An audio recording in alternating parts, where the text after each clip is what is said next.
What's up, guys? Welcome back to another video. So today we're going to take a look at Bitcoin and why Bitcoin is about to go to the moon. So get ready for some free game.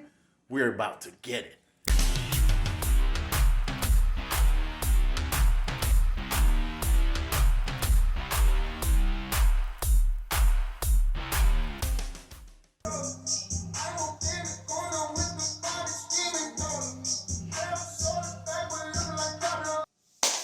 All right, guys, so we're back. So today we're taking a look at Bitcoin and why Bitcoin, like I said before, I think is going to go to the moon easily. I see this reaching probably 100,000 before the end of 2021. All right, so let's go over some of the key points right here. All right, so Bitcoin itself is an actual cryptocurrency. All right, and pretty much what a cryptocurrency is pretty much a digital asset in which the transactions are verified and records are maintained by a decentralized system. So no banks involved. All right. Decentralized cryptocurrencies such as Bitcoin now provide an outlet for personal wealth that is beyond restriction and confiscation. All right. So pretty much it's a way to, grow your money, store your money, invest your money, and at this point it's beyond confiscation. A lot of governments initially started out banning cryptocurrency. They realized it pretty much equates to countries that tried to ban the internet back in the day. It didn't work out too well. All right. So cryptocurrency, specifically Bitcoin, was the brainchild of a guy, or an identity, because no one knows really who created it, but the name of the person behind it is supposedly Satoshi Nakamoto. All right. Now, Nakamoto created Bitcoin sometime back in 2009, and it was based off a white paper. And the whole concept behind it, was pretty much to create a currency that didn't require a middleman like the bank.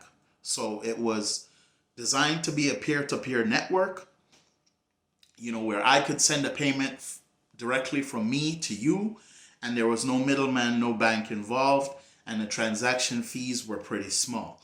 All right. As part of the implementation, Nakamoto also devised the first blockchain database in the process. And Nakamoto was the first to solve the double spending problem for digital currency using a peer-to-peer network. All right. So that was initially how Bitcoin got started, and this was back in 2009. Since 2009, today we're in 2021, so what is that, 12 years? Bitcoin has never been hacked, all right? So it's a pretty solid and secure system. The initial use of Bitcoin was, kind of shady, and some people kind of use that, especially large institutions, to try and throw shade on Bitcoin, saying, it was used to conduct illegal activities, which it was. Back in the day, Bitcoin was a popular payment method for, websites on the dark web. You had sites like the Silk Road, which, would peddle drugs. And it wasn't just the Silk Road. There were a couple of other sites. Some of these sites were offering, assassination services or hitman work. So, you could find an ex-military guy who kill people in the army, pay him some money, and he would go whack somebody for you. There was body parts supposedly being sold on the dark web. So there's a lot of crazy stuff going on. But Bitcoin initially gained momentum that way as a payment service because it was a way for you to make a payment, receive a product, and pretty much remain anonymous. Eventually, obviously, that got shut down by the FBI, and the dark web is pretty much no more. All right. The next thing that was kind of dark behind the cryptocurrency was embargoes. So depending on where you are in the world and what side of the scale you're on, but cryptocurrency actually allows a way for countries who have had embargoes placed on them to circumvent it, so they could still trade using Bitcoin as a currency. All right. So moving into where we are right now, present day, I just want to go ahead and highlight a couple of different points that I think is going to be critical in terms of, the growth of Bitcoin. All right.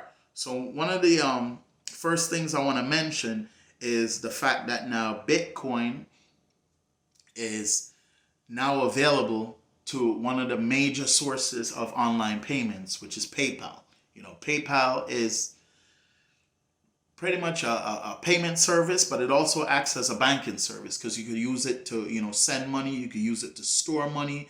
They actually give you interest on money if you keep it in the account. So it's a banking service. And actually in the USA, people think that, the two largest banks are JP Morgan Chase and then Bank of America. It's actually Chase and then PayPal, and then Bank of America is actually third. So PayPal is huge, and PayPal announced in 2021 they're going to start allowing their account holders to make purchase with their 26 million plus merchants using Bitcoin. So that's going to be huge. Square, which is another online provider, also invested roughly about $170 million recently into Bitcoin. You also have Bitcoin available on their different platforms, and Square has a bunch of different web-based platforms.